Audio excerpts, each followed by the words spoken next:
সাদ বিন মুআজ রাদিয়াল্লাহু তাআলা আনহু খন্দকের যুদ্ধে অংশগ্রহণ করেন।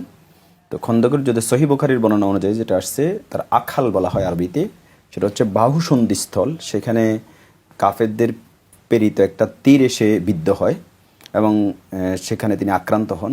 পরবর্তীতে রাসূলুল্লাহ সাল্লাল্লাহু আলাইহি সাল্লাম তাকে চিকিৎসা এবং সেবা শুশ্রূষার ব্যবস্থা করেন। এমনকি মসজিদে নববীতে একটা তাঁবু টেনে রাসূলুল্লাহ সাল্লাল্লাহু আলাইহি ওয়াসাল্লাম সাদ বিন মুআজ রাদিয়াল্লাহু তাআলার জন্য সেবা শুশ্রূষার ব্যবস্থা করে দেন। তো তিনি সেখানে ছিলেন। এ অবস্থায় তিনি দোয়া করছিলেন যে আল্লাহ রাসূল সাল্লাল্লাহু আলাইহি ওয়াসাল্লামকে সাক্ষী রেখে তিনি দোয়া করেছিলেন আল্লাহর কাছে যে যদি ভবিষ্যতে মক্কাবাসী মদিনায় আরও আক্রমণ করার সম্ভাবনা থাকে, তো আল্লাহর কাছে তিনি চাইছিলেন যে আল্লাহ তাকে সুস্থ করে দেন এবং আরও মোকাবেলার জন্য তাকে বাঁচিয়ে রাখেন।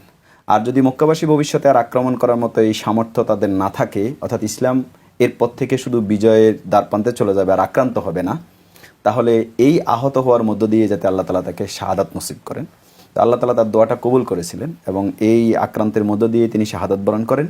এমনকি এরপরে আমরা ইতিহাস থেকে যেটা জানি যে খন্দক বা হাসাবের যুদ্ধের পরে মক্কা থেকে আর কোনো আক্রমণ মদিনায় আসে নাই, বরং এরপরে হুদায়বিয়ার সন্ধি হয়েছে। রাসূলুল্লাহ সাল্লাল্লাহু আলাইহি ওয়াসাল্লাম মক্কা বিজয়ে গমন করেছেন এবং এর প্রেক্ষিতে মক্কা বিজয় হয়ে যায়।